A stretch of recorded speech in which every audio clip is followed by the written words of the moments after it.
Bismillahirrahmanirrahim. Assalamualaikum warahmatullahi wabarakatuh.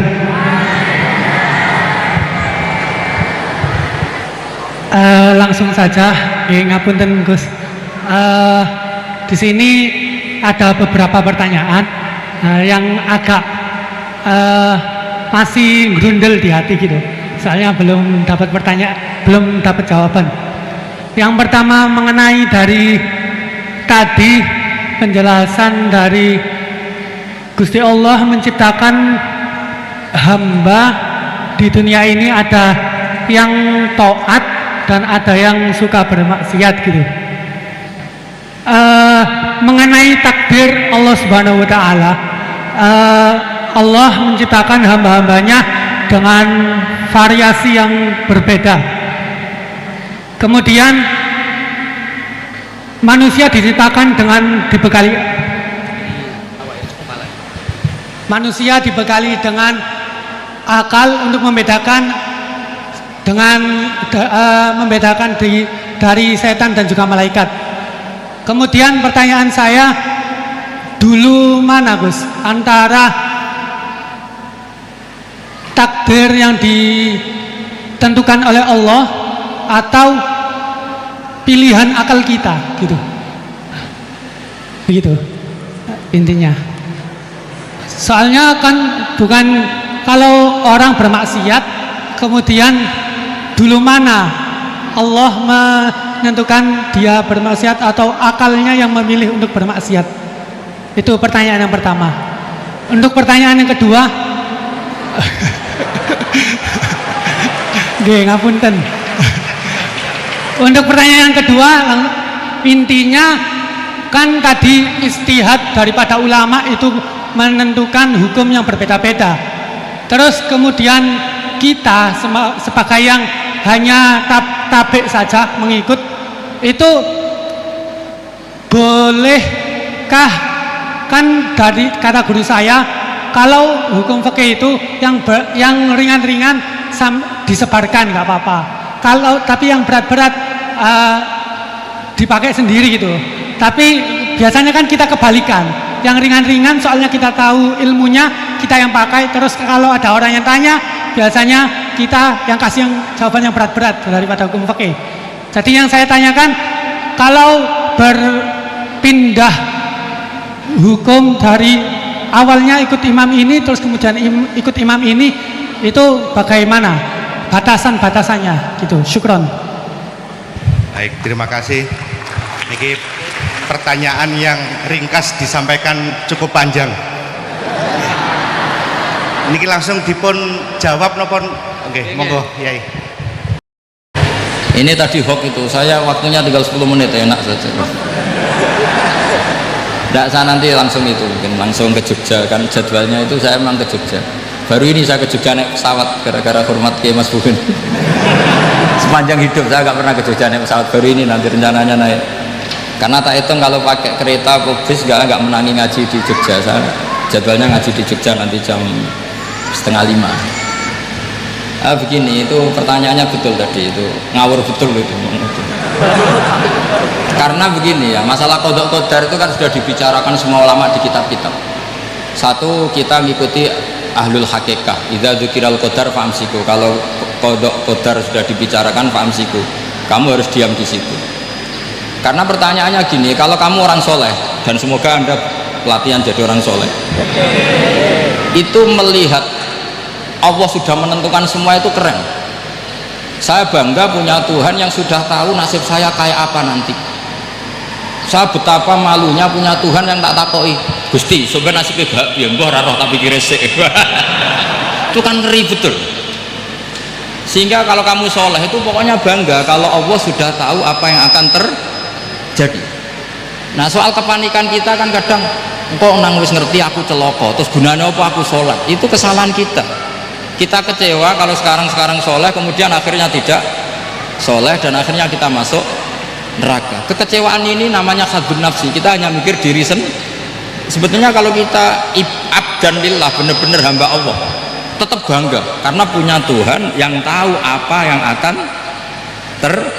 terjadi. Makanya yang dibutuhkan kesalian untuk ngakoni kodok kodar, dibutuhkan kesalian. Kalau enggak kriminal betul. Maka Sayyid Hasan bin Ali, saya hafalkan makalahnya itu. Di antara aturan iman harus iman sama kodok kodar, untuk menunjukkan innahu la yuqsa kurhan wala yuhlabu kurhan, kata beliau, supaya kita tahu bahwa Allah itu tidak dimaksiati secara terpaksa.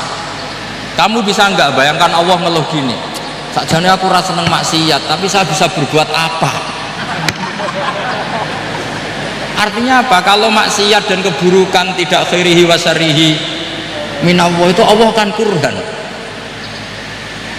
Paham yang saya maksud? Artinya apa? Kita harus berkeyakinan khairihi wa syarrihi minallah. Tapi kita butuh syariat. Lalu setiap orang nakal berkelit kersane Allah juga masalah. Maka diteruskan makalah beliau, waman hammala dzambahu rabbahu faqad fajar.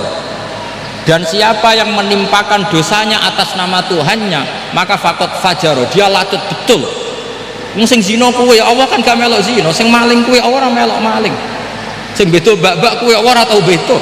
Terus kowe muni kabeh krana Allah, itu kriminal betul.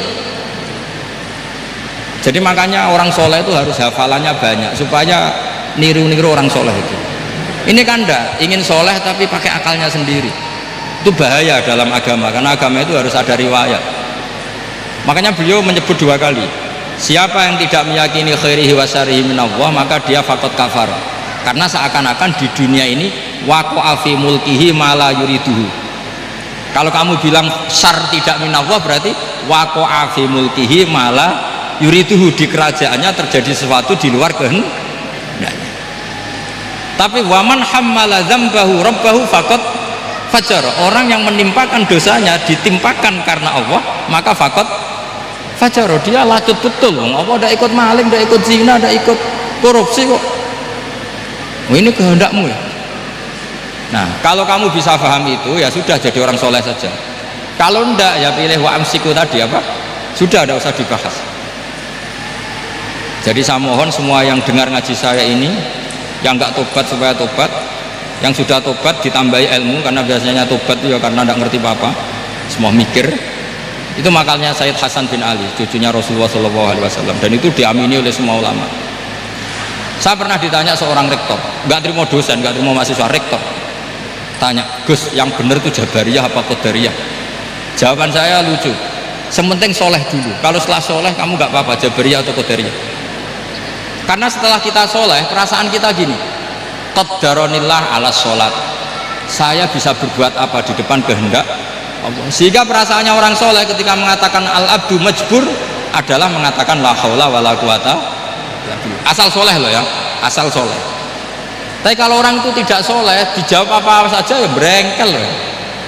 Umpamanya natine ra tau tenang ma Allah. Qadariyah juga sama, ini penting.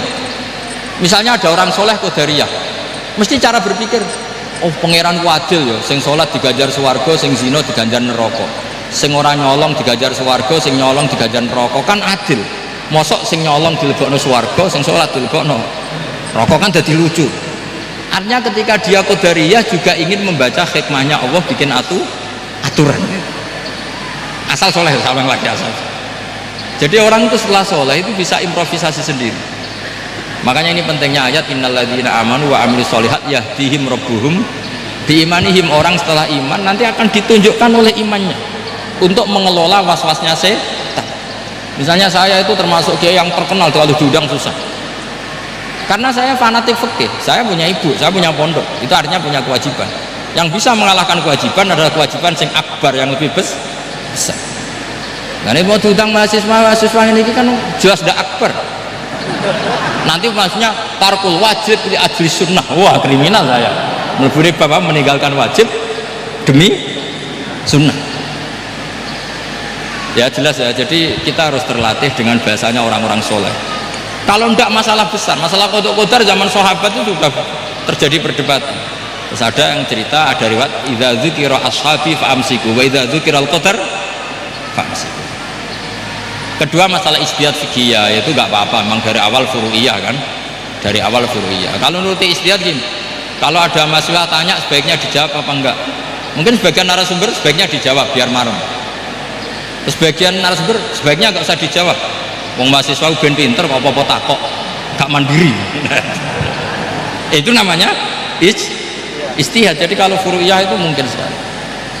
Ya ini saya masih punya waktu 2 menit, masih satu pertanyaan itu hoax tadi yang 50 menit enak.